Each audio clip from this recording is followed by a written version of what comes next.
Itu ya.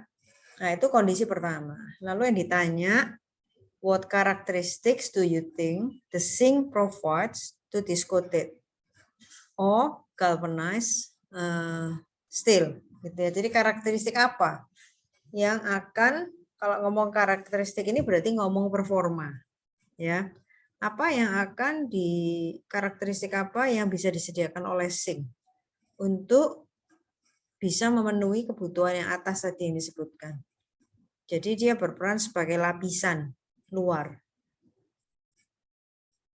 Nah, kita tahu sebenarnya sudah dipakai secara komersil gitu ya. Ada baja yang dilapis dengan lapisan seng yang kita kenal dengan baja galvanis, atau biasanya orang umum itu ngomongnya lembaran seng, padahal mestinya dia bukan lembaran seng, tetapi lembaran baja yang dilapis oleh seng.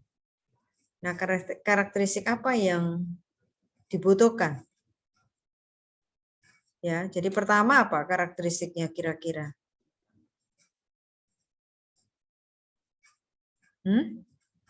Karakteristiknya apa?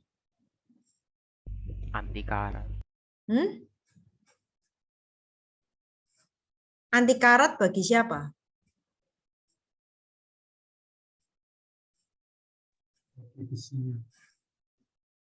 Jadi bagi besinya, dia harus anti karat atau anti korosi, tetapi zinc-nya harus mudah terkorosi. Gitu ya, zinc-nya harus mudah terkorosi. Gitu ya. Jadi sifatnya memang ketahanan korosinya zinc itu harus lebih rendah daripada ketahanan korosinya baja. Jadi memang yang sengaja kita korbankan itu adalah zinc-nya. Nah, kayak begini kamu harus cari gitu ya, informasinya bisa jadi kamu nggak bisa dapatkan hanya dari buku ini. Kamu harus explore dari sumber-sumber yang lain. Ya, itu maksud saya. Lalu ada pertanyaan yang kedua, misalnya what precaution should be considered in producing this product. Kalau punya peran seperti itu, gitu ya, berarti kita ini kan harus memproteksi baja. Jangan sampai baja itu ketemu dengan lingkungan, kecuali kalau sengnya sudah rusak. Berarti produk awal tidak boleh rusak lapisan sengnya, karena begitu lapisan seng rusak, berarti baja langsung ketemu dengan udara, ketemu dengan uap air, berarti dia akan terkorosi. Nah, precaution itu kamu harus tahu, karena precaution itu sebenarnya mirip dengan terjadi untuk semua produk ya. Jadi kalau kita mau membuat produk tertentu, supaya produk ini lifetime-nya panjang, maka kita harus tahu precaution-nya apa. Hal-hal yang perlu diperhatikan, ya, supaya produk ini umur panjang. Jangan sampai ada cacat selama produksi, itu yang terbawa ketika produk ini dipasarkan. Nah, kita mesti tahu cacat produksinya itu yang mungkin terjadi dengan proses pelapisan, melalui dicelup ke dalam cairan seng pada waktu membuat baja galvanis, itu apa saja menjadi perhatian. Nah, itu yang kamu juga harus harus cari, gitu ya. Jadi pertama-tama untuk bisa menjawab pertanyaan ini, kamu harus pahami kalimat pertama. Kalimat pertama itu mengandung beberapa kata kunci, yaitu tentang baja, tentang yang dilapisi seng, lalu kemudian aplikasi yang dipakai itu di udara luar. Nah, itu kata-kata kunci. Sehingga dengan pemahaman itu, kamu harus bisa mengetahui kalau digunakan di udara luar, materialnya baja, lalu dia dilapis seng, berarti kalau dia diproses gitu ya, untuk tujuan dipakai di luar dalam jangka panjang, berarti kamu juga akan ngerti precaution-nya. Gitu ya. Hal-hal yang kamu harus hindarkan supaya umurnya bisa panjang. Oke ya, jadi saya berharap bab 1 yang kalian sudah dibagikan ya, termasuk nanti ada yang kebagian hal desain dari bab 2 itu pahami dulu gitu ya. Pahami dulu soalnya dengan mengetahui aplikasinya di mana. Oke. Lalu pertanyaan yang terakhir itu bicara tentang how will the recyclability of the steel be affected as a result of the galvanization. Nah, kita diajak untuk berpikir tentang sustainability, keberlanjutan. kita bersyukur bahwa logam ini hampir semuanya bisa di-recycle gitu ya. Bisa di-recycle. Jadi kalau baja rongsokan ya bisa di-recycle. Cuma masalahnya sekarang baja ini dilapisi dengan seng. Gitu ya. Pada waktu baja rongsokan bisa jadi tidak semua sengnya sudah habis terkorosi, tetapi masih ada yang kecampur sama seng. Lalu kalau itu di-recycle berarti kandungan seng masih ada.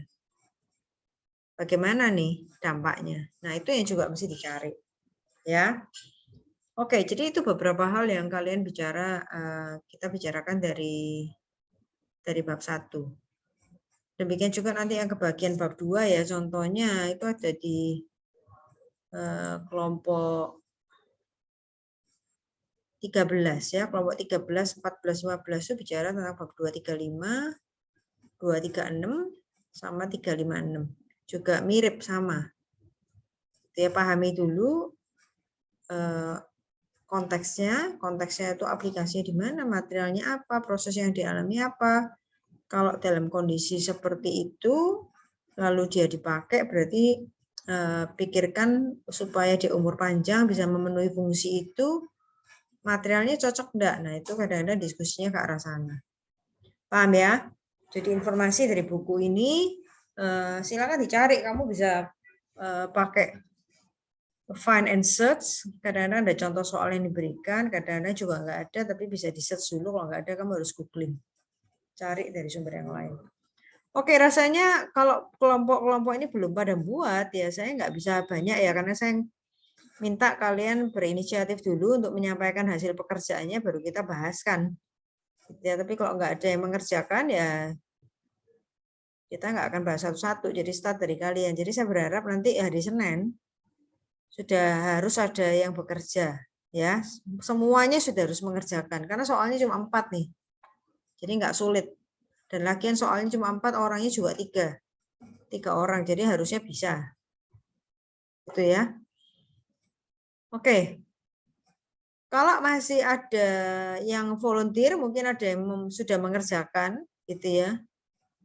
Ada waktu 11 menit. Ada yang mau menyampaikan?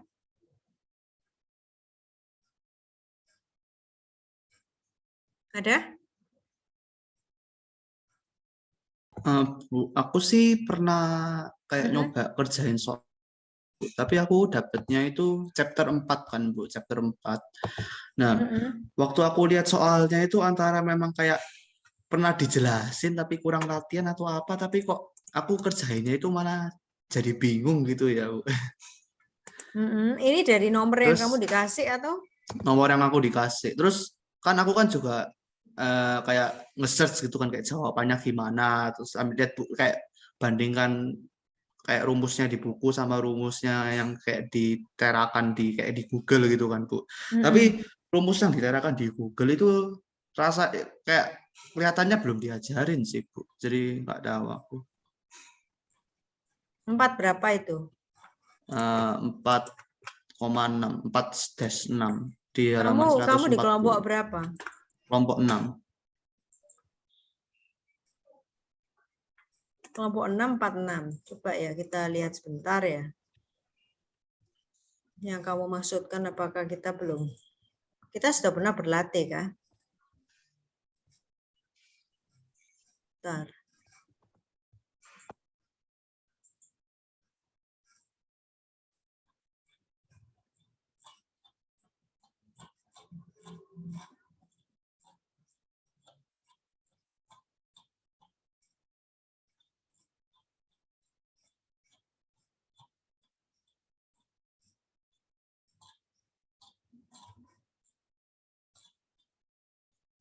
Tadi halamannya berapa? Halaman Sorry. 140. 140.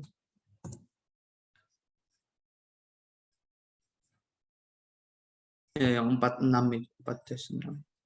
Aku untuk hitung yang number of vacancy itu nggak ngerti ya Bu, masih bingung, masih nggak ngerti. Ya, ini kan diketahui dia FCC ya. Dia diketahui FCC, lalu dia punya lattice parameternya sebanyak 0,9 Hmm. lattice parameternya ini kan berarti FCC berarti kubik, berarti dia nilai A0, betul ya? 0,4949. Itu ya. Lalu kemudian diketahui lagi dia punya satu vacancy untuk setiap 500 atom. Jadi ada 500 atom, satu vacancy terjadi. Sampai sini paham ya? Betul ya? Ya. Lalu kamu disuruh hitung density-nya. Nah, kalau kita tahu density itu rumusnya kan M per V. Ya. M per V itu kita tahu bahwa massa itu kan kemarin kalau kita pakai rumus theoretical density, kalau kita pakai rumus theoretical density, massanya itu kan dihitung dari jumlah atom per unit cell. Ngerti ya? Ya. Nah, sebentar, ini saya tak share aja ininya. Bentar.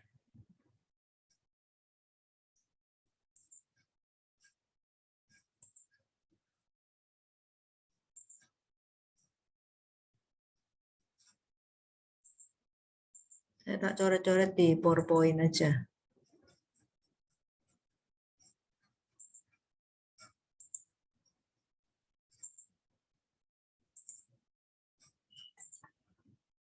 Ini kelihatan ya.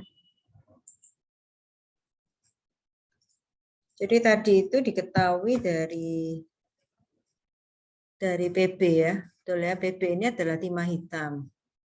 Kemudian tadi yang diketahui itu adalah dia bentuk kristalnya adalah FCC. Kemudian yang diketahui lagi adalah setiap 500 atom PB itu dia mengandung satu vacancy. Jadi kita ini diminta hitung density-nya ketika vacancy-nya hadir. Itu ya.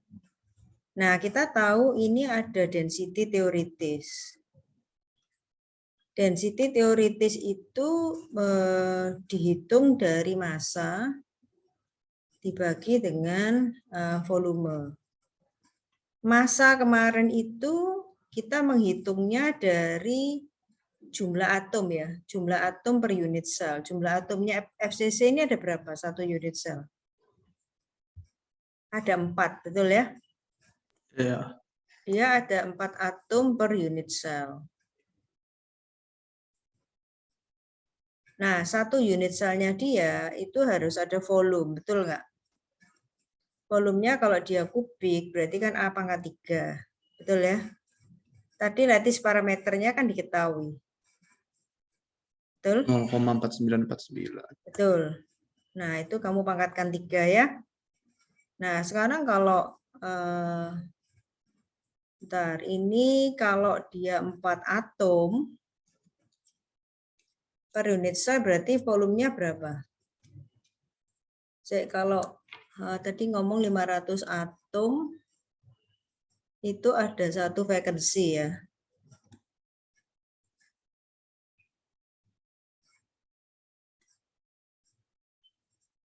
Jadi kamu nanti bicaranya dari sini, berarti ini kan ada yang berkurang nih.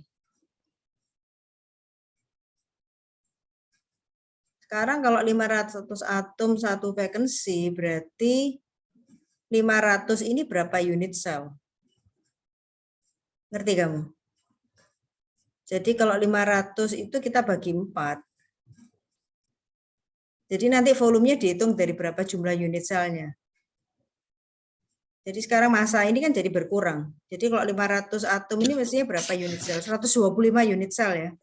Iya, 125. Betul ya? Mungkin sebaiknya kau pergi tanpa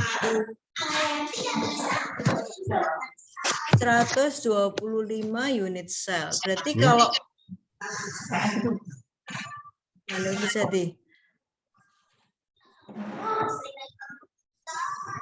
125 unit cell. Lalu di dalam 500 ini ada satu vacancy. Berarti kalau dalam satu unit cellnya itu berapa vacancy kira-kira? Kita mesti bagi ini, sebentar ya. Kalau 500 itu satu vacancy, berarti kalau 4 berapa? Berarti kan 4 per 500 kalikan satu vacancy. Betul ya? Sampai sini paham?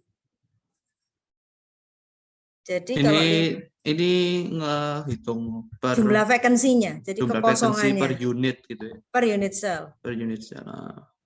Ya. Berarti kalau begitu nanti dari sini ini coba dihitung dulu. Ini berarti berapa? 4 per 500 berarti 0,08 ya. Iya, Bu. 8 per 1000. 0,008 vacancy.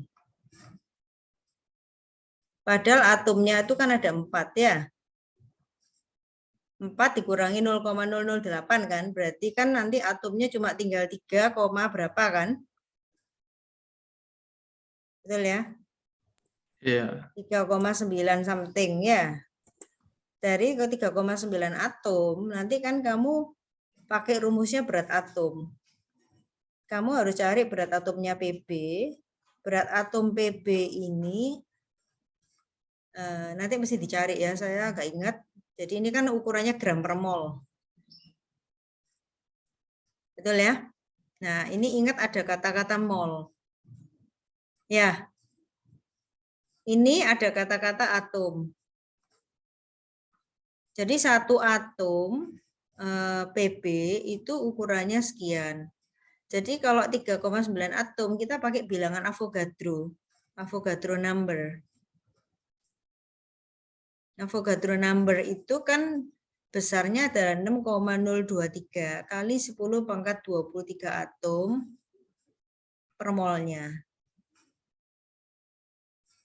Paham? Jadi kalau kamu punya 3,9 atom, karena 0,008-nya itu ternyata diisi oleh vacancy, maka 3,9 ini kamu bagi dengan ini. 6,023 kali 10,23 kamu akan dapatkan nilai mol. Paham? Itu jadi ini kan gram per mol.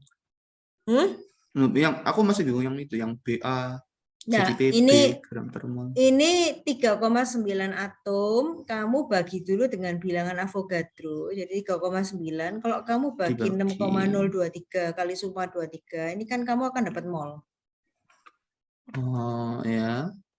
Setelah kamu dapat mol, kamu tahu bahwa per molnya itu nilainya ini, sekian gram per mol ini loh, berat atom. Sehingga kamu akan dapatkan massa.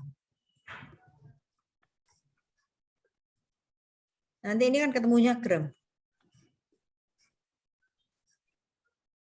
Ngerti? Jadi, halo, yang kalau nggak paham tanya ya. Jadi gini, kenyataannya nih ya, dalam satu unit sel ini kan sudah nggak lagi 4 atom. Kita sudah menghitung, dia 3,9 sekian atom. Ya, karena ada vacancy-nya. Sehingga dalam kenyataannya satu unit sel itu masanya berkurang. Karena ada sebagian itu kosong. Masanya berkurang. Sehingga untuk menghitung massa, itu kita perlu tahu mol. Mol itu ditentukan dari Avogadro number. Karena Avogadro number itu mengatakan dalam satu mol itu mengandung 6,023 kali 10⁻23 atom. Kalau kamu punya 3,9 something atom, maka berapa mol? Kan kamu dapat nih molnya. Nah, jumlah mol sekian, itu berapa gram sih? Itu kamu perlu pengalinya dengan berat atom. Jadi massa itu adalah jumlah mol dari pembagian dengan Avogadro number itu kamu kalikan dengan berat atomnya PB. Lalu ini kamu bagi dengan volume. Volumenya tuh dari ini tadi. Lattice parameternya PB. Nah, jadi gini. Sini, jadi kita kan misalnya kan tadi kan 3,9 ppb dibagi Avogadro, misalnya ngomongnya jadi 1 mol ngomongnya ya, jadi 1 mol. Terus 1 mol itu kita bagi kan sama volumenya. Enggak, kamu perlu tahu masanya. Mol kan enggak bisa kamu bagi volume. Ya, terus jadi masanya misalnya 1 mol gitu. Terus 1 mol itu kan kamu perlu tahu berapa gram. Ya, cara jadiin gramnya gimana? Loh, kamu harus tahu berat atomnya Massa PB per dulu. MR gitu, massa per MR gitu. Massa per MR bukan. Kalau 1 mol, ini kan satunya per mol nih. Ya tinggal kamu kalikan berat atomnya karena 1 molnya itu sekian gram. Jadi kalau kamu punya 3 mol ya 3 mol kali sekian gram toh. Berat atomnya itu lihat Google gitu kan, Bu. Kayak itu kan, Bu. Buku ini juga ada. Mau di Ya, Google pokoknya juga boleh, enggak apa-apa, ya. Jadi sekarang massa ini kan berkurang. Jadi kalau secara teoritis itu 4, harus 4 kan, 4 atom dibagi dengan Avogadro number. Ya enggak? Kan gini. Ya. Jadi 4 atom per mol dikalikan berat atom. Biasanya kan begitu kalau teoritis. Karena 4 atom. Karena sekarang ini ada vacancy, maka dia enggak lagi 4 atom. 3,9 atom. Ya toh, ini kan massa ini. Nah, terus dibagi lagi sama volume. Kalau dia teoritis pasti 4 atom, tetapi karena ada vacancy enggak 4 atom, berarti secara massa kan berkurang. Makanya nanti density yang mengandung vacancy dibandingkan dengan density teoritis itu enggak sama. Pasti yang mengandung vacancy pasti lebih ringan. Paham ya?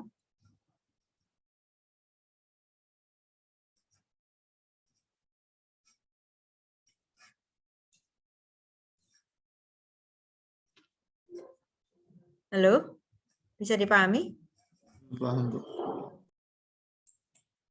Oh ya, Bu, tapi caraku untuk nemuin yang 3,9 itu agak beda sih, Bu, sama caranya Ibu. Kamu caranya apa? Aku caranya itu kayak tinggal kan apa division apa namanya? Vacancy-nya kan 1 atom per 500 unit kan, Bu. Jadi aku tinggal Satu vacancy per setiap 500 atom. 500 atom ya. Jadi tinggal kayak 500 min 1 per 500, terus kan gara-gara FCC kan, jadi kan ada 4 kan, jadi tinggal dikali 4 gitu. Saya nggak paham. Jadi kan 500 dikurangi 1. dibagi 500, jadi kayak persenan gitu loh. Oke. Jadi 499 per 500, terus kan ada FCC kan, jadi kan 4, jadi langsung dikalikan 4 sudut gitu.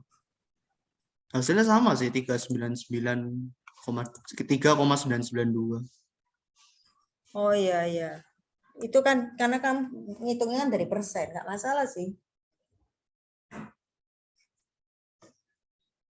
Iya, nggak masalah. Tapi prinsipnya itu kalau saya ngelihatnya per unit cell.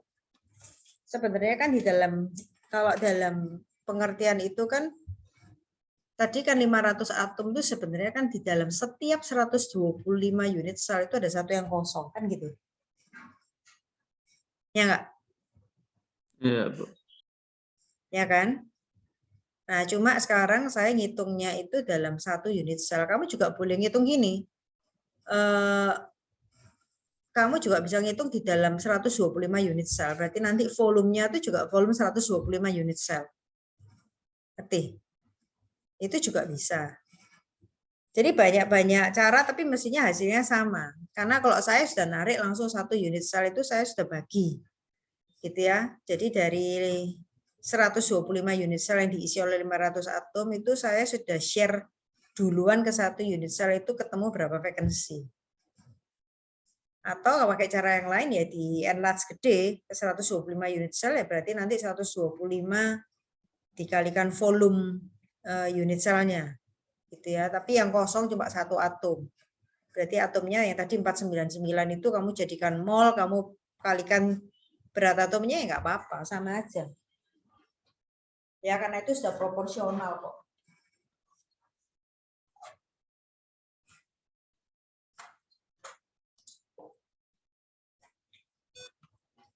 Oke?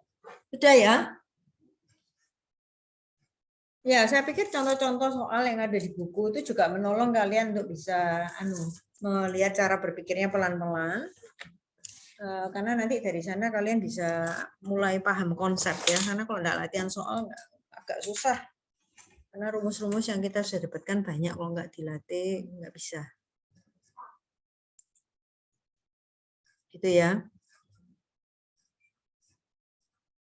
Sudah jelas Henry Ryan? Untuk mencari densitasnya jelas. Ya wes, nanti yang berikutnya tinggal kalian bisa lihat dari ini kok. Di textbook itu kadang-kadang ada contoh soal dari yang sebelumnya, tinggal dikembangkan untuk material yang lain. Ya. Oke, jadi saya bergerak hari ini ke bahasan kita hari ini. Nah, ini yang kita baru, ini kita akan bahas ini. Gitu ya, tentang mechanical properties of material. Sampai sini ada lagi yang mau tanya? Silakan nanti, saya sangat berharap ya, kelompok mungkin mesti ketemu dulu ya. Kelompok mesti ketemu dulu. Lalu kalau kelompok ketemu memang harus ada yang leading, ya harus yang ngajak siapa yang ketemu. Lalu yang kedua, saya berharap juga, saya kalau nggak salah tulis juga tuh ya, kapan dikumpulkan ada tuh waktunya. Iya Bu, ada Bu.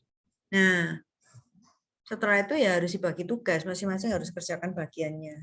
Nah, setelah itu juga ngobrol lagi, ketemu lagi untuk bahas bersama-sama supaya kalian belajar satu dengan yang lain. Ya, nanti tes saya juga di seputar itu. Itu ya. Yang penting kalian perlu ya berlatih. Ya, Fernando ya. Iya, Bu, yang ngumpulin itu satu orang atau satu kelompok semuanya? Apa? Yang ngumpulin. Digabung aja jadi satu. Jadi perwakilan satu kelompok aja ya, Bu? Iya. Satu orang. Mm-mm. Oke, terima kasih, Bu. Ya.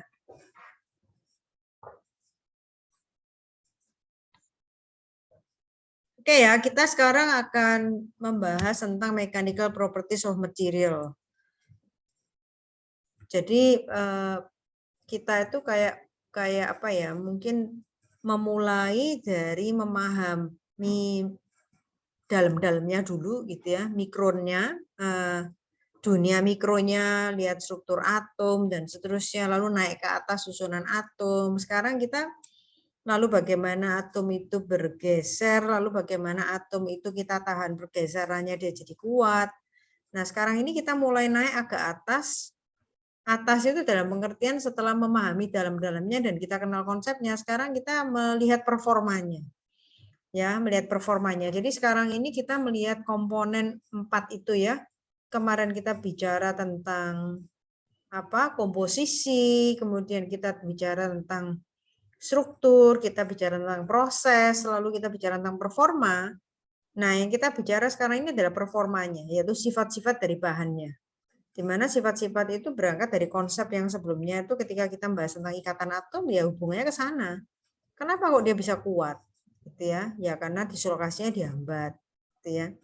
Kenapa kok dia bisa kuat? Ya karena kita tambahin, kita ubah komposisinya, kita kasih di dalam strukturnya itu atom yang ukurannya lebih besar. Kalau kamu kasih atom ukuran lebih besar, makanya dia mau digeser itu enggak bisa gitu ya. Karena ada distorsi. Nah, itu kamu sudah paham semua. Jadi enggak akan ada kesulitan. Nah, saya akan putarkan film ini dulu supaya kalian punya gambaran. Bentar ya, saya siapkan dulu.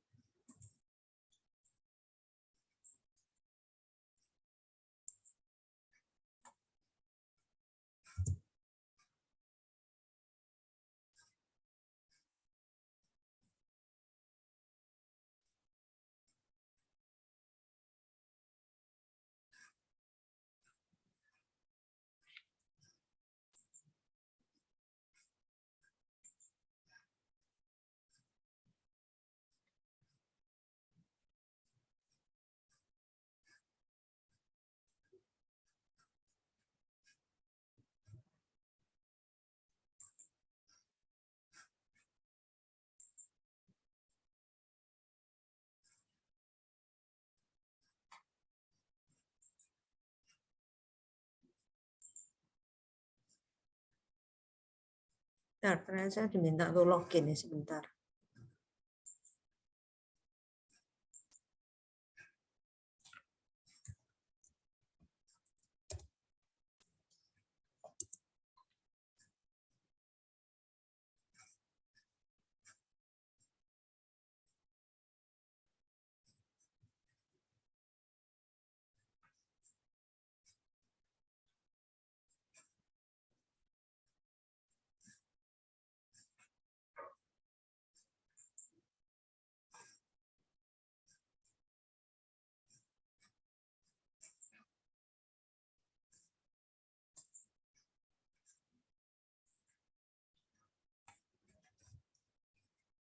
Bentar ya, saya sharekan.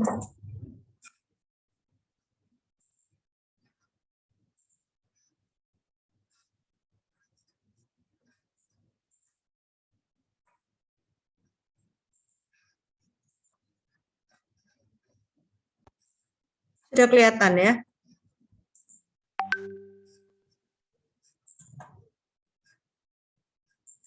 Kelihatan? Kelihatan, Bu. Kelihatan. Ya. Elasticity.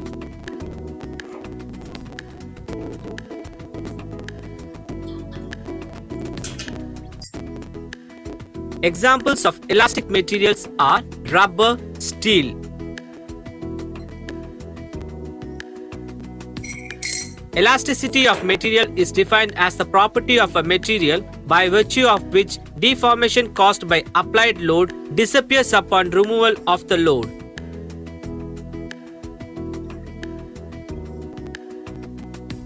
Steel.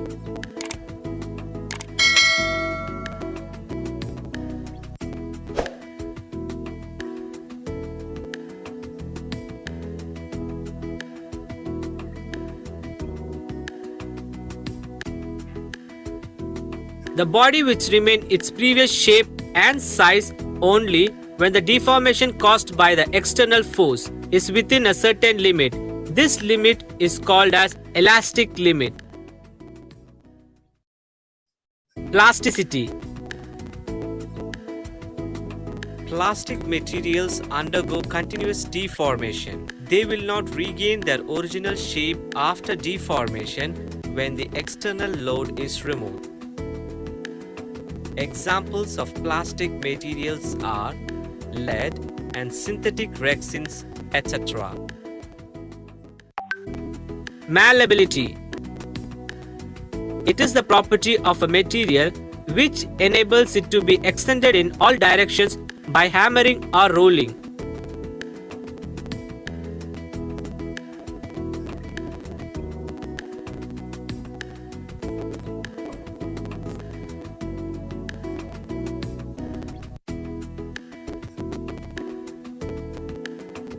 Examples for malleable materials are ornamental gold, silver, copper, aluminum. Stiffness. It is the property of a material by which it offers resistance to bending action.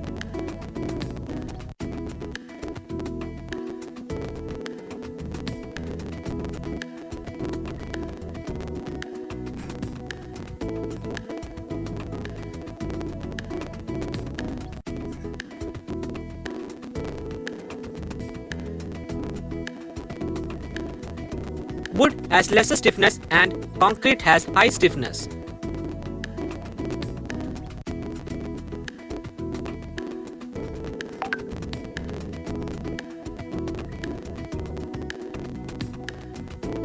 Examples for stiff materials are mild steel, cast iron. Hardness. It is the property of a material by which it offers resistance to penetration or wearing, scratching, abrasion, machining, and indentation. Example for soft material is talc diamond. Materials used in cutting tools, dies, punches, etc. should have greater hardness number.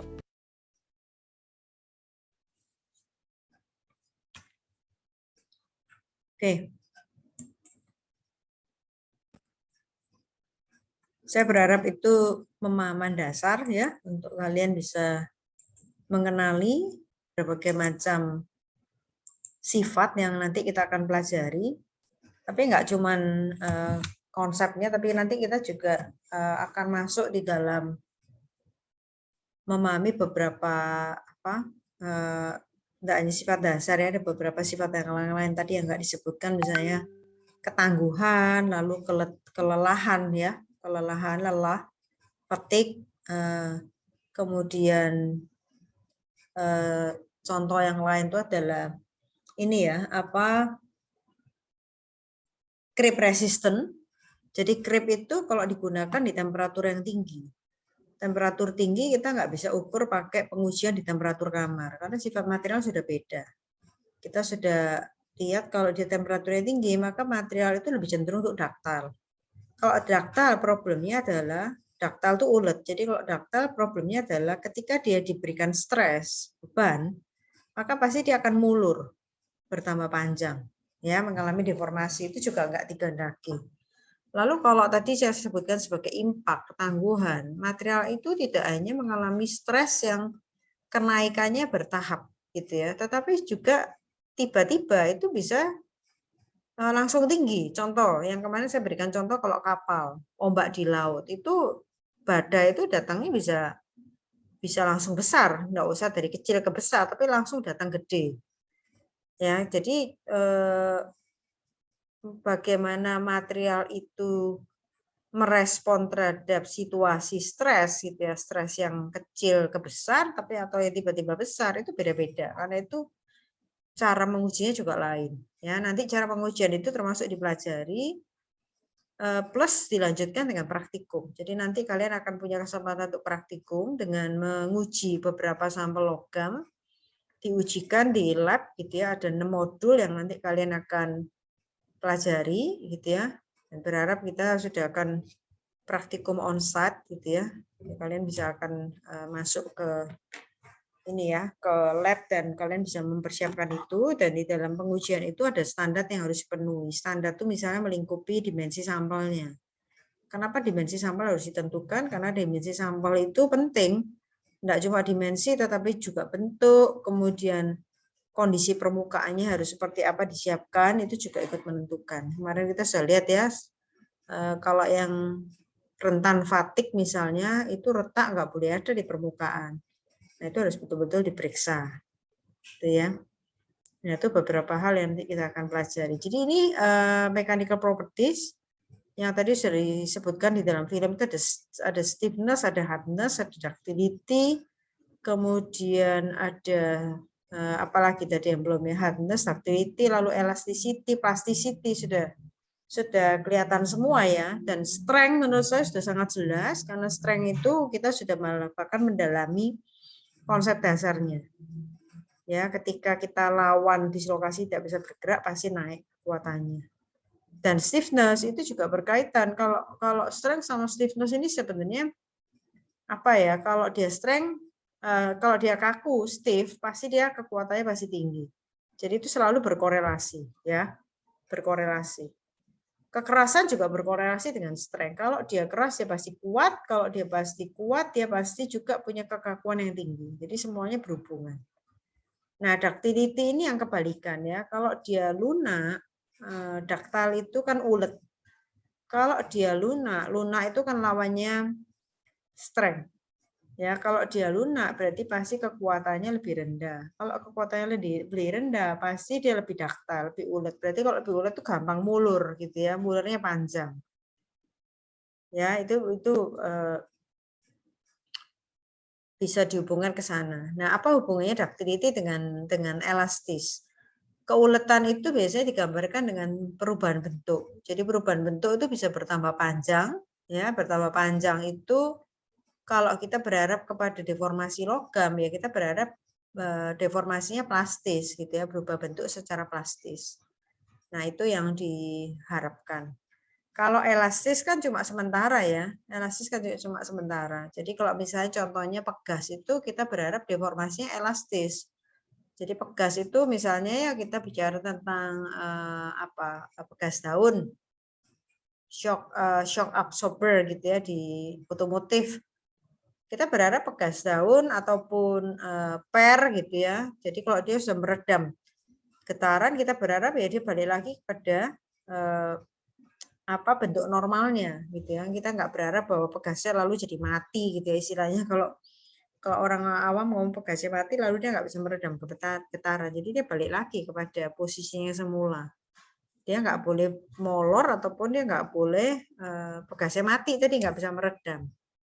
Ya, itu bicara tentang ductility. Lalu toughness, kalau toughness ini sebenarnya kombinasi ya. Dia adalah kombinasi antara strength plus ductility. Kombinasi strength sama ductility. Itu pengertian toughness. Jadi toughness itu adalah kemampuan dia untuk menyerap energi sampai putus. Jadi kalau energi yang mampu diserap itu banyak baru putus, itu berarti toughness-nya tinggi. Tapi kalau dia baru menyerap energi sedikit dia putus, itu jelek. Jadi ya, contoh. Kalau kaca ya, kaca itu jatuh dari ketinggian yang sama ya. Jadi piring lah ya, kita punya 2 piring, ini sederhana gampang ya ngomong 2 piring. 1 piring dari plastik, 1 piring dari kaca. Kalau piring plastik jatuhin, energi potensialnya kan sama ya, jatuh dari ketinggian sama. Maka kaca itu akan pecah, sementara plastik enggak. Jadi toughness-nya plastik dalam hal ini lebih baik daripada toughness-nya kaca. Gitu ya. Nah, itu pemahaman toughness. Jadi strength-nya cukup baik. Kalau kaca itu kan strength-nya tinggi tapi ductility-nya dia jelek. Ya. Nah, kalau yang plastik itu strength-nya enggak terlalu tinggi tapi dia punya ductility yang bagus. Jadi harus ada 2 kombinasi ini. Nah, kita nggak bisa punya dua-duanya tinggi itu sulit. Kenapa? Karena ductility dengan strength itu tidak proporsional. Jadi harus ada salah satu yang kita harus korbankan. Gitu ya. Oke, itu pemahaman tentang toughness. Lalu wear resistance, tadi contohnya adalah diamond gitu ya, dibandingkan dengan baja, misalnya dibandingkan dengan kaca. Wear resistance itu ketahanan dia terhadap keausan. Berarti di situ akan ada kayak gesek, gitu ya, gesekan. Jadi selama bergesekan, kalau dia kehilangan beratnya sedikit, maka dia akan tahan aus. Jadi wear resistance itu tidak hanya hubungannya juga dengan kehilangan berat itu berarti kehilangan dimensi dari material. Kalau yang dimensi dari material itu berarti kalau orang repair gitu ya, memperbaiki itu hubungannya dengan kocak gitu ya. Wah, ini sudah kocak, berarti harus ada yang aus. Kalau nggak aus nggak mungkin kocak, berarti kan dimensinya jadi tambah gede itu. Sehingga nggak lagi pas gitu ya. Lalu fatigue resistance itu lelah yang tadi ya, ketahanan fatigue itu dikarenakan pemakaiannya terus-menerus tetapi tidak perlu stres yang besar. Ya, terus-menerus berulang-ulang. Nah, itu lama-lama bisa fatigue. Nah, fatigue ini bisa juga disebabkan karena awal sudah ada retak yang ada di permukaan, lalu ketika dipakai terus-menerus retaknya lama-lama merambat. Lalu creep resistance itu biasanya terjadi di temperatur tinggi karena itu logam yang dipakai di suhu tinggi, apalagi bekerja dengan stres yang diberikan, berarti dia akan bisa mengalami pemuluran. Ya, ketika temperaturnya tinggi, material berada di dalam posisi daktal. Ketika mengalami stres, daktal itu berarti dia lunak gitu ya. Ketika dia lunak, dia gampang untuk mulur. Nah, perlu dites juga dengan creep test gitu ya. Creep test ditempatkan di dalam temperatur yang kita ukurkan, lalu kemudian stresnya juga ditentukan. Nah, kita mau lihat ketahanannya dia seperti apa. Jadi ini berkaitan dengan sifat-sifat mekanis, karena kita punya kebutuhan ini. Jadi nanti tidak mungkin juga untuk satu aplikasi hanya butuh satu. Ya, tidak mungkin satu aplikasi hanya butuh satu sifat. Pasti kombinasinya. Jadi contoh wear resistance, kita perlu tahu juga hardness-nya berapa. Karena apa? Hardness ini bicara kalau makin tinggi, biasanya wear resistance-nya pasti baik. Gitu ya, pasti baik. Jadi cara mengukurnya juga beda ya. Kalau kekerasan itu berarti ketahanannya terhadap indentasi, berarti dia ditekan. Gitu ya, ditekan lalu diukur. Nah, kalau wear resistance itu prinsipnya sama, jadi punya sampel yang bentuknya disk begitu, lalu kemudian ada pin yang digesek-gesekkan terus gitu ya dengan distance tertentu, lalu kita ukur ada kehilangan berat berapa, bahkan kita bisa lihat goresannya itu sedalam berapa. Tentu saja ditekan dengan besaran force yang sama gitu ya, ditentukan oleh sebuah standar. Nah, dari sana kita akan tahu wear resistance-nya seperti apa. Kenapa standar itu dibutuhkan? Karena kalau adanya standar, kita nanti bisa bandingkan satu dengan yang lain. Jadi pengetesan di lab Petra misalnya dengan pengetesan yang dilakukan di lab ITS ataupun di lab luar negeri, kalau kita mengacu pada standar yang sama, maka kita bisa bandingkan apple to apple. Mesin tesnya boleh beda nggak? Boleh-boleh saja, asal kita mengacu pada standar yang sama. Contohnya tadi ya, kalau ngomong wear test tadi, sepanjang kita memberikan pressure yang sama ya nggak masalah, gitu ya, nggak masalah. Berarti pada waktu kita bicara angka yang berbeda, kita tahu berarti kalau begitu ketahanan ausnya material A, B, C, D ini lain-lain, gitu ya. Nah, lalu mesin ujinya itu juga masih perlu dikalibrasi. Kalibrasi, jadi selain menggunakan standar perlu dikalibrasi. Kalibrasi itu punya fungsi untuk memastikan bahwa alat tes yang dipakai itu masih cukup akurat. Ya, kalau dia ada penyimpangan-penyimpangan sepanjang masih masuk di dalam toleransi, akurasi masih bisa diterima.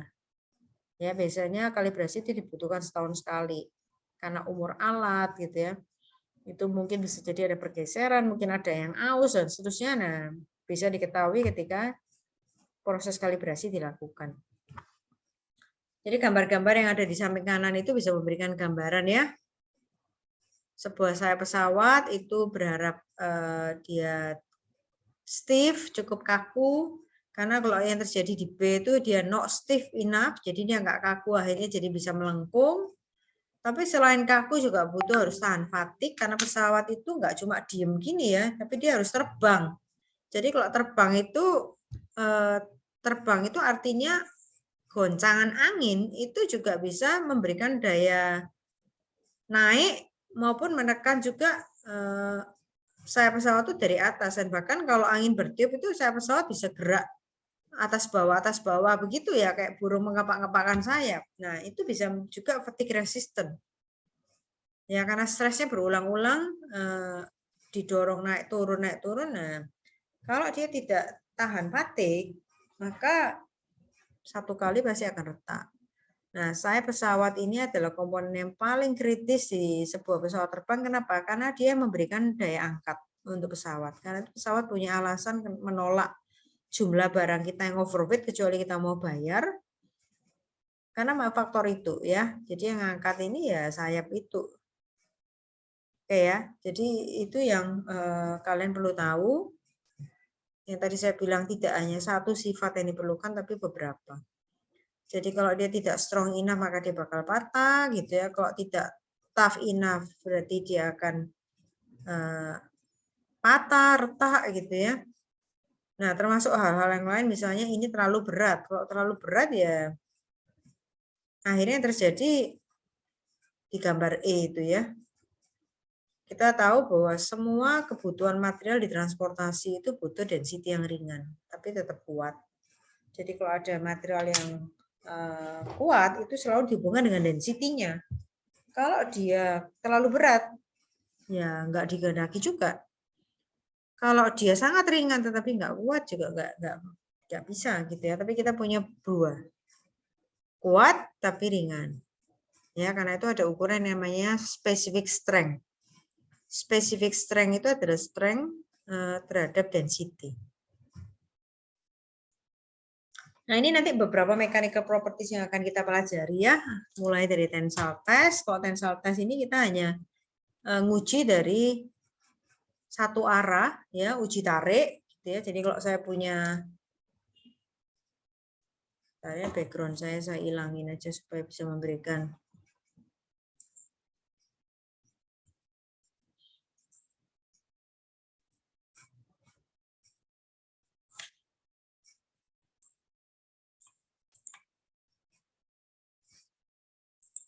Nah, jadi ini contoh ya. Kalau saya punya batang seperti ini, kalau uji tarik ya satu arah gini, satu ditarik ke bawah, satu ditarik ke atas. Jadi konsentrasi tegangan ada di tengah. Itu tensile test. Lalu stresnya diberikan pelan-pelan. Ya, dari 0 sampai bahan ini patah. Butuh stres berapa itu diukur. Lalu compression, kalau compression ditekan. Ya, kalau compression banyak diberikan contohnya di lab beton. Kita tahu bahwa dalam struktur bangunan ya, gedung berlantai, kita ini ditopang oleh beton. Beton itu menopang berat bangunan dan juga berat seluruh isian yang ada di dalam bangunan tersebut. maka pasti dia mengalami compression. Nah, kita kepengen tahu berat yang dia mampu berapa nih. Berarti ditekan. Lalu ada bend test, tadi kan kalian lihat ya, ada lendutan. Jadi ada plat, jadi kayak jembatan. Jembatan itu perlu dites lendutannya, itu bend test ya. Jadi dia mengalami lendutan berapa banyak.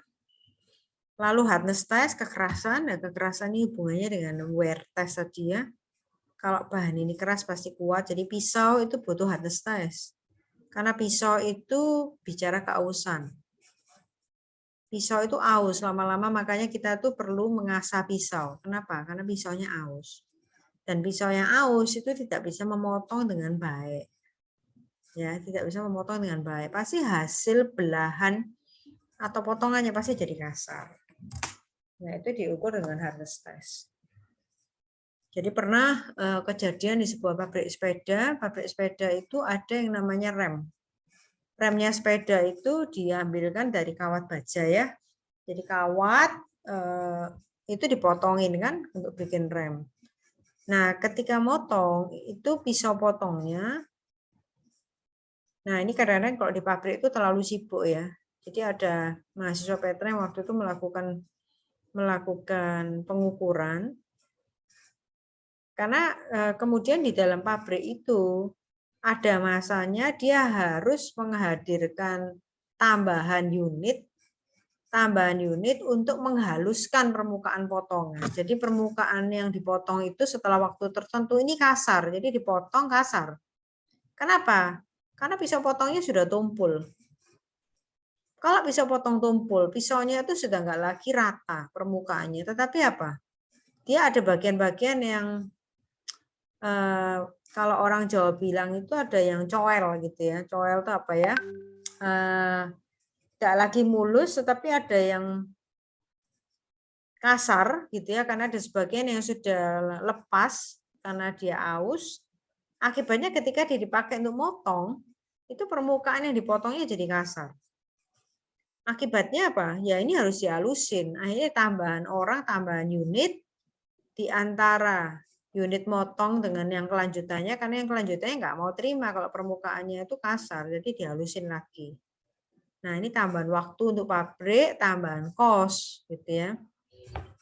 Nah, kemudian di riset sebenarnya berapa sering sih umurnya dari pisau potong tersebut harus diganti, supaya nggak perlu orang. Jadi kalau memang sudah waktunya ganti, ya ganti.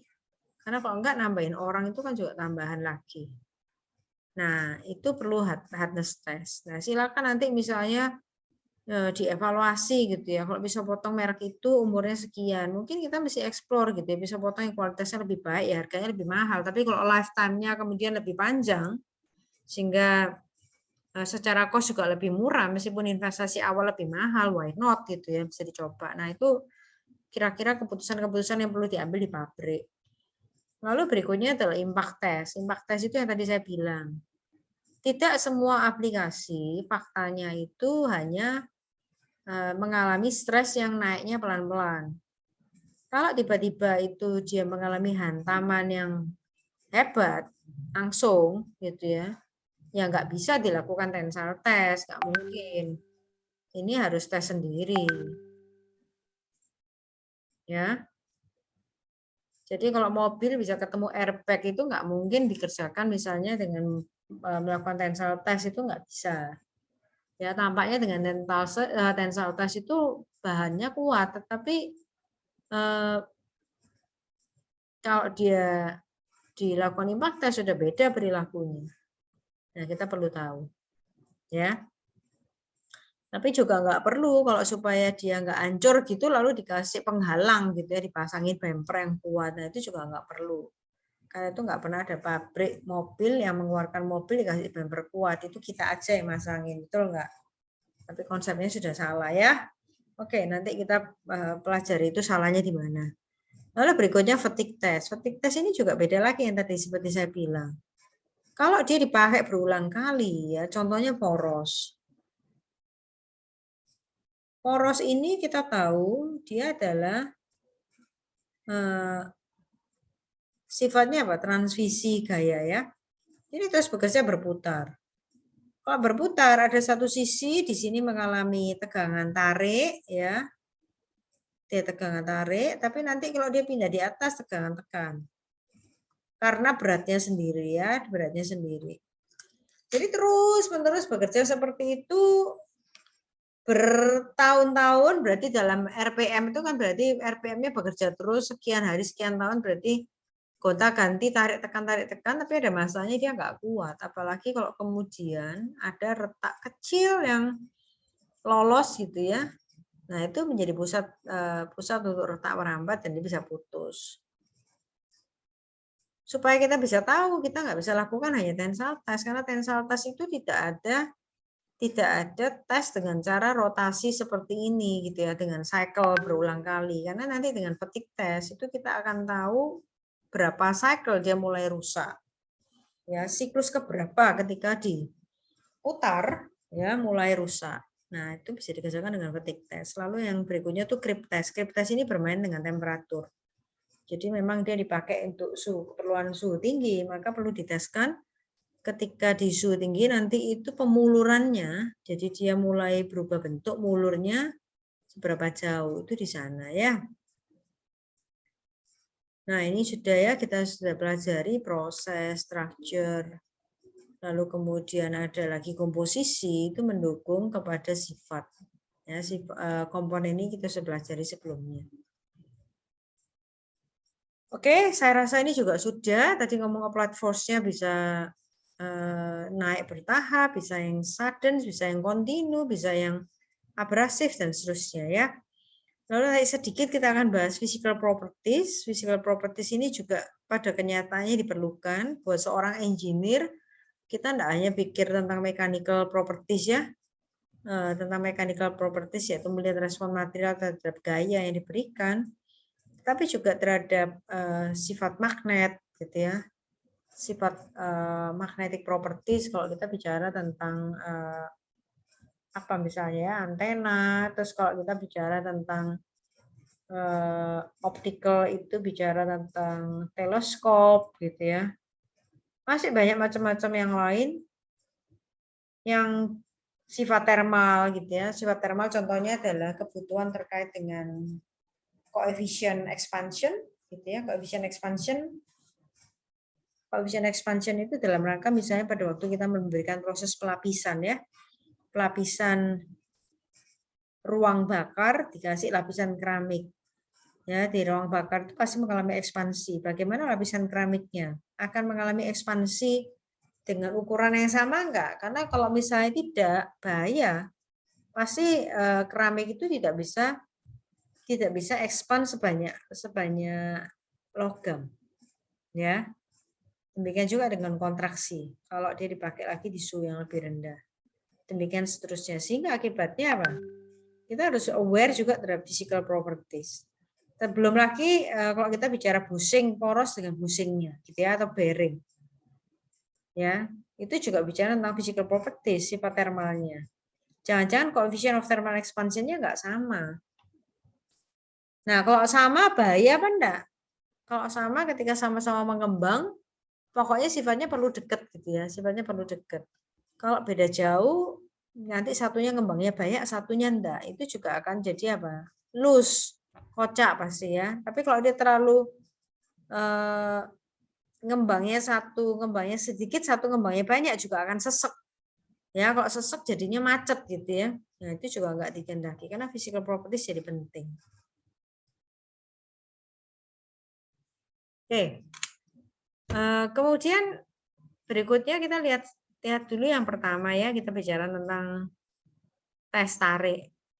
Nah, tes tarik ini nanti menjadi salah satu modul yang kalian akan pelajari di lab. Jadi di lab kita punya peralatannya, ini sangat-sangat basic gitu ya, mendasar, dan memang setiap anak teknik harus ngalamin pengujian tes tarik ini. Jadi prinsipnya ini kita punya mesin uji tariknya yang dikendalikan di sini, gitu ya. Ini ada load cell-nya. Load cell ini yang nanti akan memberikan beban di pencekam ini gripnya, grip bawah, grip atas. Ini sampelnya ada di sini. Ya, jadi dia ditahan begini.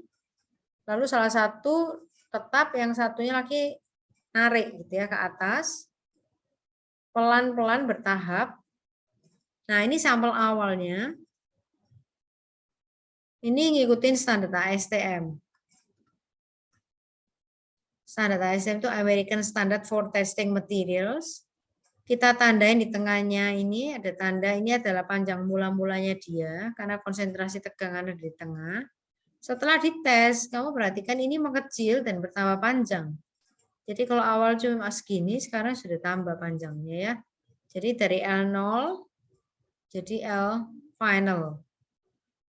Jadi 2 titik yang ditandain di sini sekarang sudah bergeser karena mengalami deformasi, ada perubahan bentuk.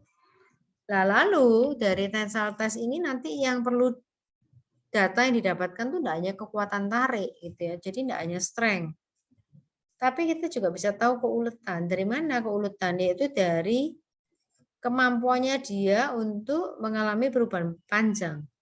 Nah, ini kita ukurkan. Ada bahan-bahan logam yang mungkin tidak sedaktal. Jadi dia tidak akan mulur sepanjang ini. Bisa jadi lebih pendek. Gitu ya. Nah, itu bisa diukur ya nanti ya ductility. Lalu kita juga bisa mengukur toughness, ketangguhannya tadi. Ketangguhan tadi kan saya sampaikan kemampuan dia menyerap energi sampai dia putus, sampai dia patah. Contoh tadi dia piring plastik dengan piring kaca. Dilepaskan dari ketinggian yang sama. Dilepaskan dari ketinggian yang sama. Nah, sekarang tinggal dilihat mana yang lebih tahan. Ternyata energinya kan sama. Ya, energinya sama karena dijatuhkan energi potensinya sama. Nah, energi yang diserap harusnya sama. Kenapa? Karena dijatuhkan pada lantai yang sama.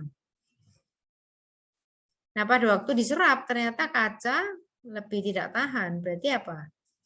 Energi yang diserap itu dipakai untuk rusak. Tapi kalau yang piring plastik itu enggak.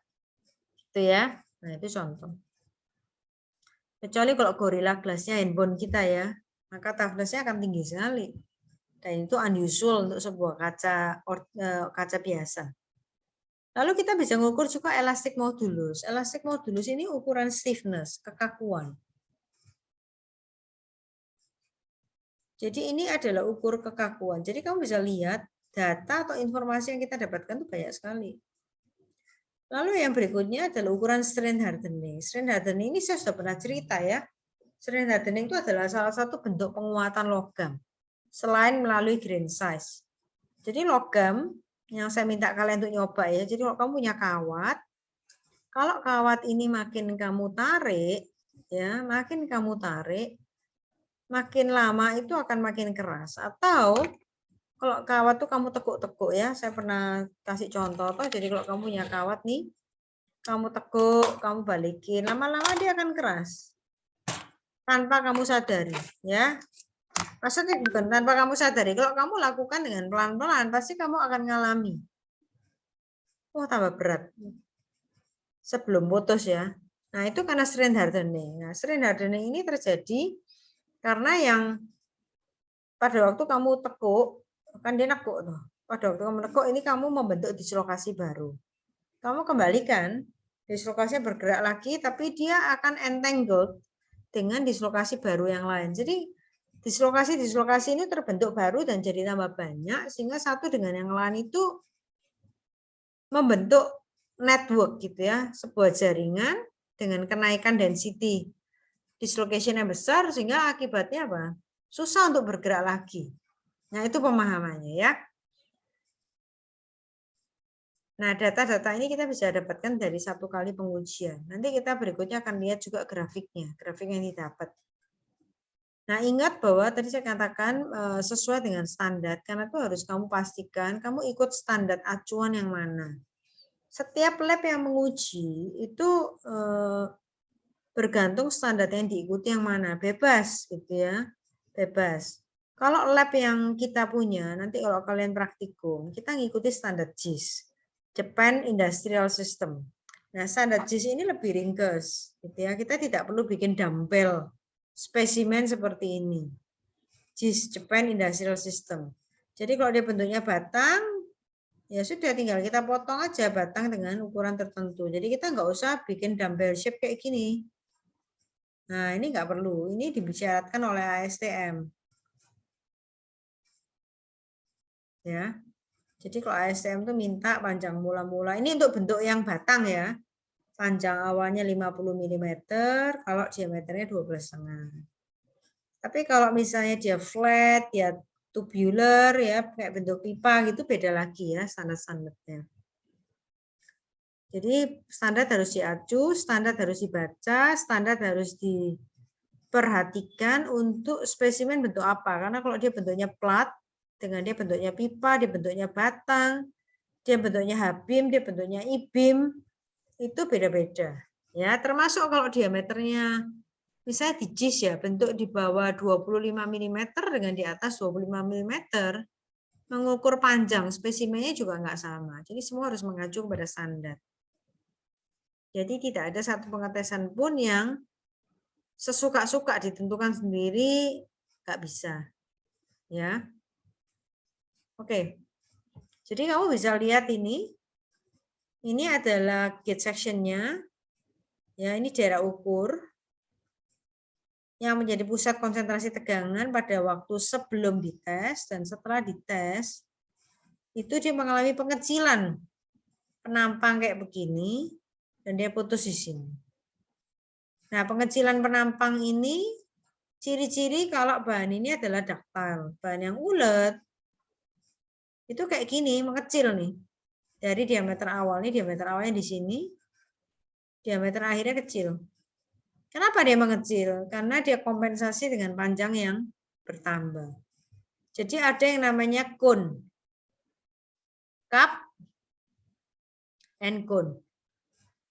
Kalau dia brittle, kalau bahan itu rapuh, maka dia akan mendapatkan flat surface seperti ini. Permukaannya rata, dan diameter awalnya sama akhirnya sama, nih nggak ada perubahan. Jelas ya? Jadi kalau di ductile itu ada pengecilan penampang, kalau di brittle nggak ada. Ya, pengecilan penampang itu menunjukkan ada pemuluran gitu ya. Pemuluran. Oke, jadi saya berharap itu jelas. Jadi nanti kalian harus tentukan gitu ya, dimensinya berapa, ngikutin standarnya. Ini adalah daerah yang dicekam oleh mesin tariknya, lalu tentukan daerah ukurnya. Ini yang nanti diukurkan pada waktu putus, ini diukur lagi. Panjangnya berapa? Nah, ini harus ditandain yang tadi disebutkan sebagai gauge length.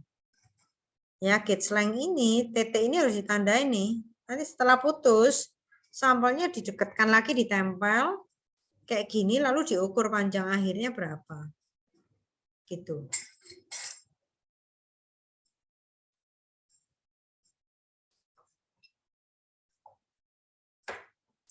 Sampai sini ada pertanyaan dulu enggak? Jadi kita sekarang akan melihat kepada kurva stress dan strain ya. Saya mau langsung aja ke sini. Nah ini. Jadi nanti kurva yang kalian akan dapatkan itu kurva seperti ini. Jadi karena nanti yang kalian akan dapat itu ini. Nah contoh ya. Datanya karena tadi kan saya bilang gayanya itu akan dinaikkan secara bertahap. Jadi dari mulai gaya 0 pound ini kebetulan satuannya adalah satuan British ya, pound. Lalu kemudian gauge length-nya itu adalah inch atau satuan Amerika ya. Jadi 0 lalu naik bertahap 3.000, 6.000. Pada waktu 0 ini panjang mula-mula masih 2 inch. Ini diameternya 0,505. Ini adalah aluminium wire. Ya, batang aluminium. Kalau load-nya naik 3.000, kamu lihat ya, ini ada pemuluran sebanyak 0,00167 inch. Load-nya 6.000, panjangnya sekian. Naik 7.500 sekian, 9.000 naik lagi. 10.500 sudah turun. Turun apa naik ini? naik ya. Naik. Kemudian tambah 12.000 turun. Oh, naik. 12.400 naik.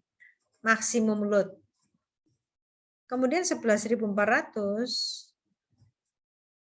naik. Jadi gauge length ini naik terus. Tapi kamu perhatikan di sini loadnya turun karena maksimum load itu 12.400. Setelah itu dia turun. Nah, sekarang saya tanya nih. Bisa enggak kamu identifikasi mana daerah elastis, mana daerah plastis? Elastis tadi itu apa? Kalau gayanya kamu lepas, jadi kamu sedang narik nih ya, kayak karet tuh ya, kalau karet sedang kamu tarik, kalau kamu lepas, dan karet itu kembali kepada panjangnya semula, maka itu elastis. Tetapi kalau karet itu kamu tarik, lalu kamu lepas, dia tidak kembali kepada panjangnya semula, berarti kamu sudah mengubah dengan stres yang kamu berikan, sudah ngelewatin batas elastisnya. Kenapa? Karena dia sudah mulur. Meskipun nggak banyak, dia sudah jadi plastis. Nah, dari sini kamu tahu nggak plastisnya kapan? Di mana? Kalau cuma ngelihat dari angka-angka ini sulit diketahui, tapi bisa dicari ya. Nah, kamu boleh nggak sekarang dari sini kamu buat grafik? Boleh-boleh aja. Tetapi kalau kamu membuat grafik load terhadap load dalam pound, terhadap delta L dalam inch, ini nggak terlalu bermanfaat. Ya, nggak terlalu bermanfaat. Yang bermanfaat adalah kalau kamu ubah ini, jadi saya bikin kolom baru ya, kamu ubah jadi stress. Ya, ukurannya adalah pound per square inch. Ya. Lalu yang gauge length ini nggak bermanfaat kalau cuma begini, tetapi jadikan delta L per L0. Ya, boleh jadikan persentase boleh. Nah, sekarang sigma, stres, ini rumusnya adalah, stres itu rumusnya adalah gaya dibagi dengan A0 dalam hal ini ya. Berarti gaya yang ada di sini harus kamu bagi terhadap A0. A0-nya itu siapa? A0-nya adalah penampang tegak lurus gaya bekerja. Berarti kalau gitu, kalau ini bentuknya batang, wire, dia batang, maka penampang melintangnya itu adalah bentuknya lingkaran. Gitu ya, maka ini adalah A0 pi per 4 D kuadrat. D-nya itu adalah 0,505 N square. Nah, A0-nya itu yang kamu masukkan ke sini. Sigma sama dengan F per A. Jadi nanti ini dibagi A0 terus. Kamu akan mendapatkan sigma. Nah, yang ini delta L-nya. Delta L itu berapa sih? Delta L yaitu L final dikurangi L 0. Jadi kalau yang di sini ya masih 0. Berarti ini masih 0%. Yang ini berapa? Yang ini ya 0,00167 kamu bagi dengan 2 kali 100%. Yang ini 0,00333 bagi 2 kali 100%. Ini demikian seterusnya ya. Nah, dari sini kamu dapat. Baru setelah itu diplot. Plotnya adalah stres terhadap strain. Nah, ini strain ini namanya. Delta L per L0. Nah, dari situ nanti kamu akan dapatkan kurva. Nah, kurvanya kayak gini. Nah, itu ya.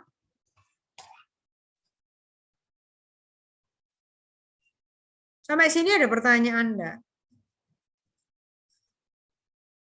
Harusnya kamu bertanya begini. Hah? Itu kok ada daerah di plastik itu, bentar.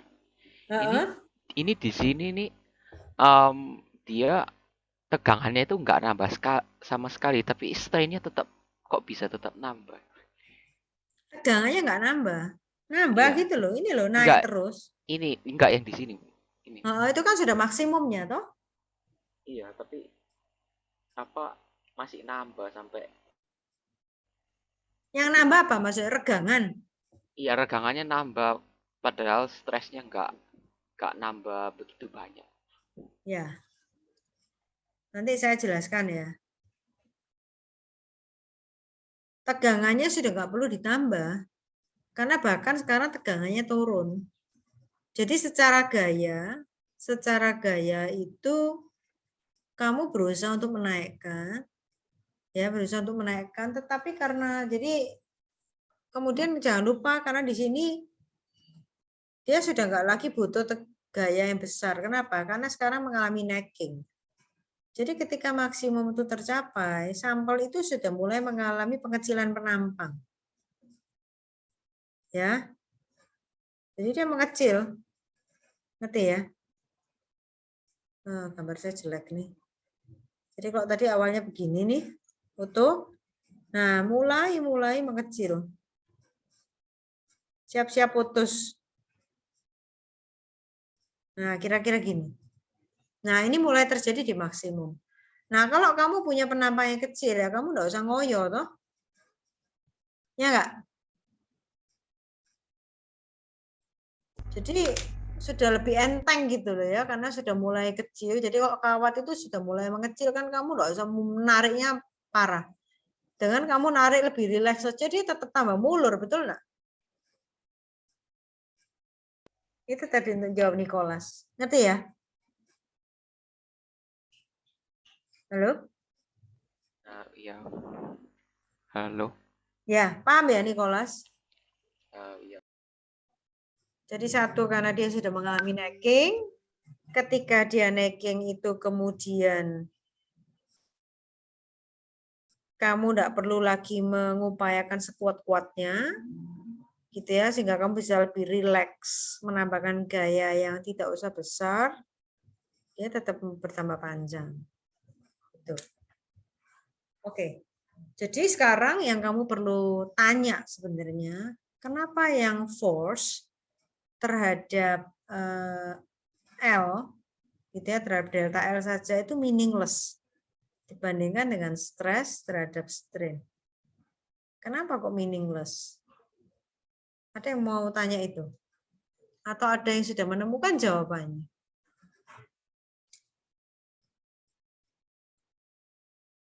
Kenapa meaningless? Nah, sekarang pertanyaan saya ya, pertanyaan saya. Kalau bakso ya, ini makanan ya contohnya, semoga tidak membuat kamu lapar. Kalau bakso itu dibuat dengan adonan yang sama ya, dibuat dengan adonan yang sama, berarti kita bicara komposisi ya, komposisinya sama. Kalau kita mau dalemin lagi strukturnya itu, ya kita tata anggap saja sama. Terus kemudian baksonya kamu buat ukuran kecil sama ukuran besar. Ah, ya sampai sini ya. Kira-kira rasa bakso itu sama nggak? Sama. Sama, Bu. Kan komposisinya sama. Sama, Bu. Sama ya. Nggak ada yang pernah ngerasain bakso kecil tuh lebih enak, Bu. Yang kecil, Bu. Enggak ya. Atau yang lebih besar lebih enak, Bu. Itu enak kalau harganya sama. Bakso kecil, bakso besar. Ya, tapi dari sisi rasa sama. Sekarang pertanyaan saya, kalau saya kembalikan kepada logam. Logamnya itu berangkat dari batch. Batch itu artinya dia dilebur dalam waktu yang sama, gitu ya, dari pengolahan yang sama, lalu satu dituang lalu ditarik jadi kawat yang ukurannya kecil sama ukuran besar, kira kekuatannya sama nggak? Jadi dari bakso saya pindah ke kawat nih sekarang. Kira-kira kekuatannya sama nggak? Atau jangan kawat ya, supaya nggak bingungi. Bahan tuangan aja lah ya, supaya nggak ada asumsi-asumsi proses tambahan nanti. Jadi saya tuang jadi plat tebel sama plat tipis, gitu ya. Plat tebel sama plat tipis. Jadi satu tebel, satu tipis. Kira-kira menurut kamu, Kekuatannya sama nggak? Kekuatan materialnya tetap sama ya, Bu. Hah? Cuma kekuatan material besinya tetap sama, cuma karena lebih tebal lebih tipis ngaruh ke kekuatan besinya juga. Loh, jadi gimana? Kekuatan materialnya sama, Bu. Tetapi Besinya karena sama tapi kekuatannya beda gitu, gimana ya, Bu? Ngomong Itu kan kalau bahan kalau kalau plat yang lebih tebal sama itu tegangannya itu beda. Kalau buat yang plat lebih tebal, otomatis penampangnya juga lebih apa? Lebih luas penampangnya. betul, kalau penampangnya lebih luas, kenapa? Ya berarti gaya yang bisa diaplikasikan sebelum dia putus itu bisa lebih besar. Tapi apa? Tapi apa namanya itu? Ya modulus elastisitasnya masih sama.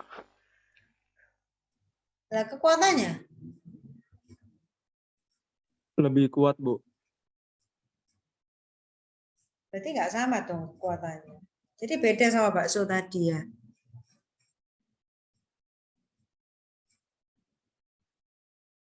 Bingung ya? Mungkin karena bakso kan kita bahas rasanya, Bu. Kalau Ya, besi rasa harus itu kan rasanya. sifatnya. Rasa itu kan sifat dari bakso itu.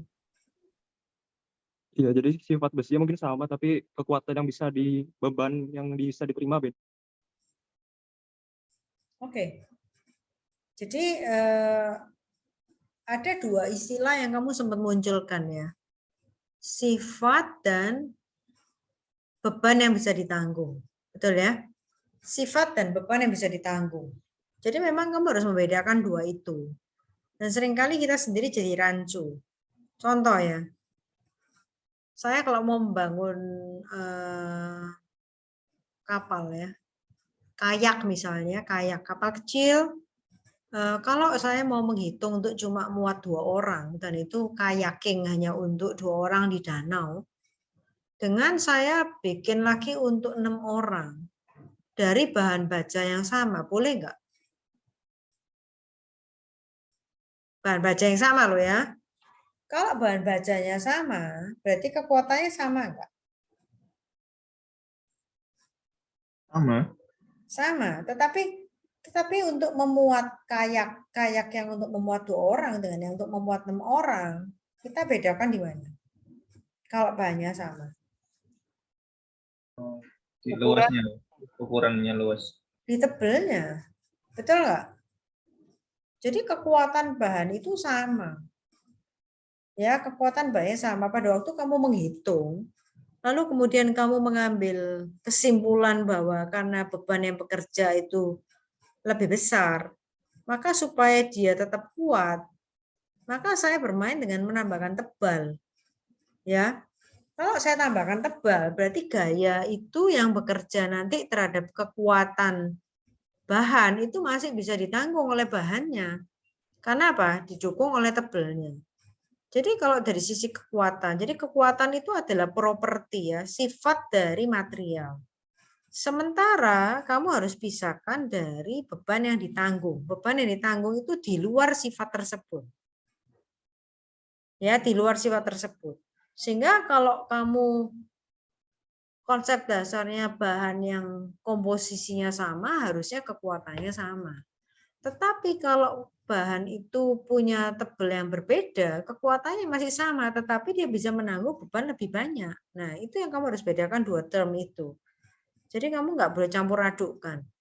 Jadi baja yang ukuran tebalnya 1 mm dengan baja yang ukuran tebalnya 2 mm sepanjang komposisi dia sama, maka kekuatannya pasti akan sama. Pada waktu kamu uji tarik, pasti kamu dapat kurvanya kayak gini, tetap pasti kekuatan maksimumnya ada di sini.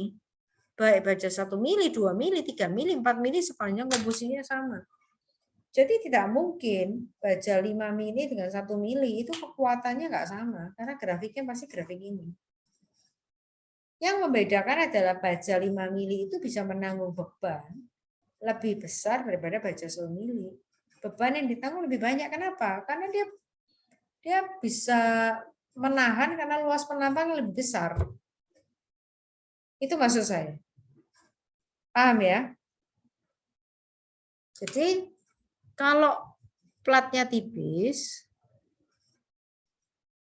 lalu dia harus menanggung beban lebih banyak, ya ini nggak kuat. Tetapi kalau dia tambah besar, ya lebih gede. Nah itu di sana, tapi kekuatan dia sama. Sampai sini ngerti? Jadi kalau saya balikkan tadi ya, sigma ini sama dengan F per A. Ini kan kekuatannya dia. Kalau A-nya itu berangkat dari 1 mm, berarti kan panjang kali lebar ya. Anggap saja kalau panjangnya 1 meter, kali tebelnya 1 mm, gitu ya, berarti ini berapa? 100 ya. Sorry, 1000. 1000 kali 1 mili, maka gaya ini kan tetap. Berarti F-nya berapa? Jadi kalau katakanlah kekuatannya ini adalah 300 megapascal. Ya. Maka gayanya berarti kan 300 ini Newton per meter persegi kalikan 10/6 dikalikan 10.000. Ya, ini 10, sorry. Kita jadikan meter aja. Jadi 1 meter kali 1 mili ya. Berarti 1 mili kalau 1 meter ini berarti 10/4-3 ya. Nah, ini 10/4-3. Kamu dapat gayanya cuma sekian. Tapi gaya yang bisa ditanggung oleh dia ya. Tetapi kalau luasannya nambah, katakanlah ini bukan 1 mili ya, 5 mili. Berarti ini kan dikalikannya 5 kali 10/3, ini sudah 5 kali ini. Gaya yang bisa ditanggung oleh dia, itu maksudnya. Tetapi sigmanya sama, yaitu 300 megapascal. Paham ya? Jadi kamu masih bedakan antara propertinya dia, sifat dari bahan itu, dengan beban yang dia bisa tanggung. Nah, itu harus kamu bedakan. Oke, sampai sini jelas ya. Nah, ini orang engineering harus paham sampai sana ya. Jadi nggak boleh diombang-ambingkan. Lalu kamu mesti tahu juga ini ada bedanya sifat elastik dan sifat plastis. Dalam batas tertentu dan tiap logam itu beda-beda, ada sifat elastis, sifat plastisnya. Melampaui sifat plastisnya, melampaui sifat elastisnya, maka dia akan ketemu plastis dan ini sudah permanen, tidak bisa balik ke bentuk asalnya. Batas antara elastis plastis itu ditandai dengan yang namanya yield stress. Tegangan luluh. Jadi kalau kamu bekerja lebih dari yield stress-nya, jadi tadi ya kalau karet itu kamu sudah lewatin yield stress-nya ya dia plastis. Logam kamu tarik dengan yield stress-nya itu ya sudah plastis. Ya, kawat yang ada di lift itu harus bekerja di daerah elastis atau plastis?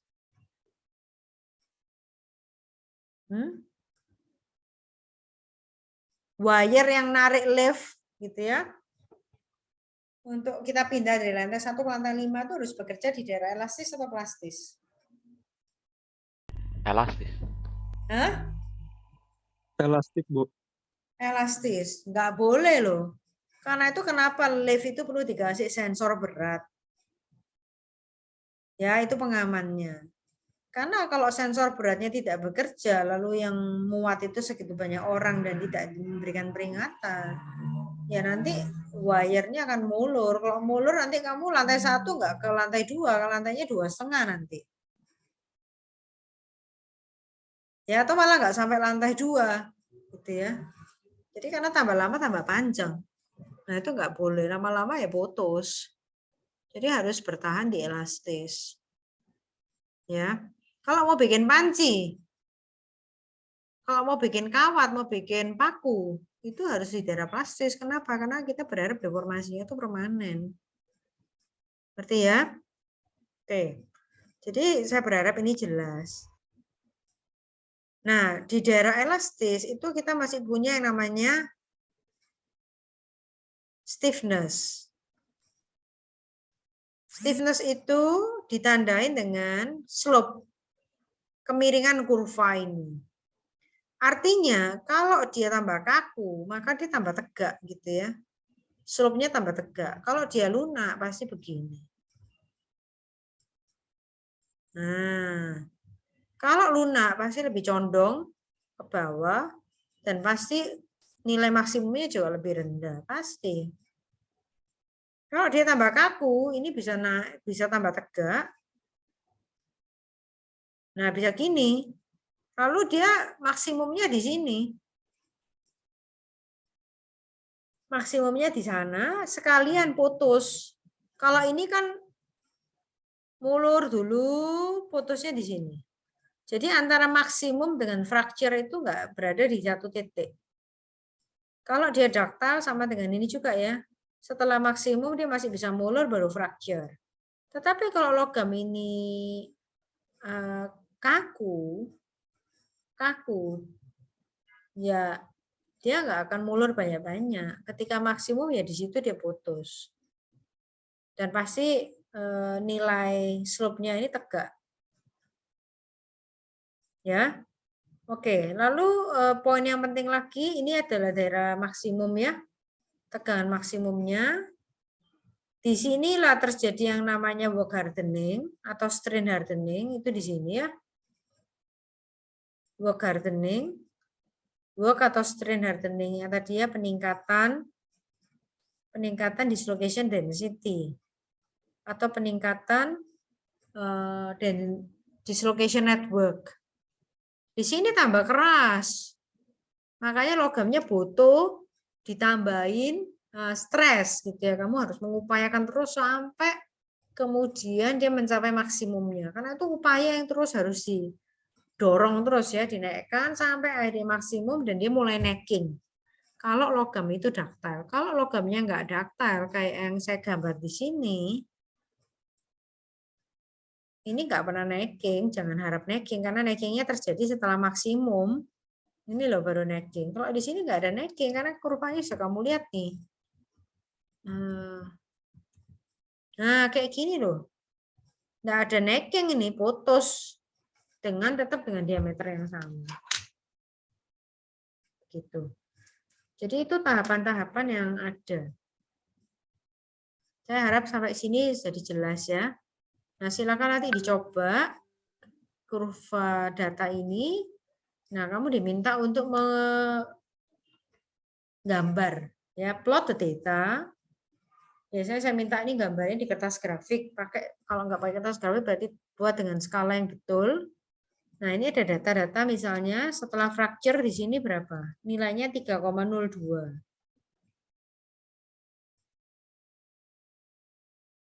Tapi kemudian di sini ada angka lagi 3,014. Mana yang lebih kecil? 3,02 sama 3,014 lebih kecil mana? Lebih kecil ini. Berarti rupanya pada saat putus dengan setelah putus itu angka yang berbeda. Saat putus 3,02, tapi setelah putus itu dia memendek lagi. Kenapa? Karena ada istilah yang namanya spring back. Bukan spring bed ya, spring back. Jadi spring back itu sifat elastisnya itu masih ada, meskipun tidak banyak. Jadi dia kembali lagi ke bentuk, ke panjang awalnya itu sedikit gitu ya. Panjang awalnya sedikit. Nah, nanti dari sini kamu diminta untuk menghitung ultimate tensile strength sama fracture strength. Sama ductility. Sebenarnya dari data sudah kelihatan. Ultimate tensile strength-nya pasti terjadi di maksimum load. Tapi ini kan baru load gitu ya. Ini kan baru load. Kamu harus hitung strength-nya dari sini ya. Tadi kolom baru ini. Lalu kamu diminta hitung fracture strength-nya. Fracture strength-nya ya terjadi pada waktu putus yaitu di 11.400. Jadikan stres. Dan yang kamu diminta lagi itu hitung ductility. Ductility itu rumusnya adalah panjang. Pertambahan panjang totalnya berapa dibagi dengan panjang mula-mula kalikan 100%. Nah. Ya. Jadi kalau yang namanya spring back itu ini sigma, ini strain. Jadi kalau pada saat putus itu di sini. Ya, di titik ini.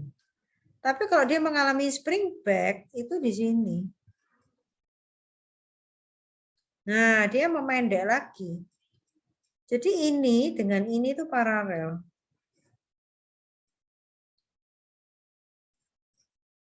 Jadi ada kehilangan panjang sekian. Jadi pada waktu saat putus sekian 3,02, setelah putus dan gayanya dilepas, dia balik jadi 3,014. Oke, jadi ini efek spring back-nya.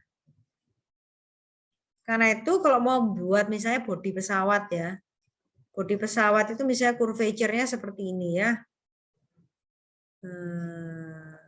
Oke. Ini bukan hidung pesawat ya, ini bodi ini.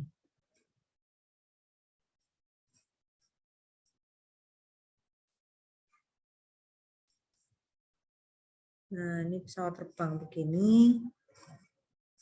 Nah, bodi ininya itu kan bentuknya agak bulat kayak tabung. Nah, kalau kamu harus menekuk, itu harus nekuknya lebih diameternya supaya apa? Spring back-nya harus kamu atasin. Nanti kalau kamu lepas gayanya dia akan kembali kepada kontur yang betulnya. Nah, itu efek spring back. Oke, saya berhenti sampai di sini. Nanti ini masih ada example 2 dan seterusnya. Silakan kalian bisa pelajari ya, bisa berlatih. Oke, sampai sini ada pertanyaan dulu. Saya akan stop sharing sambil Matthew Jeffrey mungkin menyiapkan untuk ini ya, presentasinya ya. Ada pertanyaan enggak? Jadi tadi itu banyak hal-hal konsep ya, kekuatan, besar beban gayanya yang bekerja, nah itu beda-beda pemahaman ya. Oke, ada lagi pertanyaan? Ya, izin share screen dulu ya, Bu. Ya, silakan.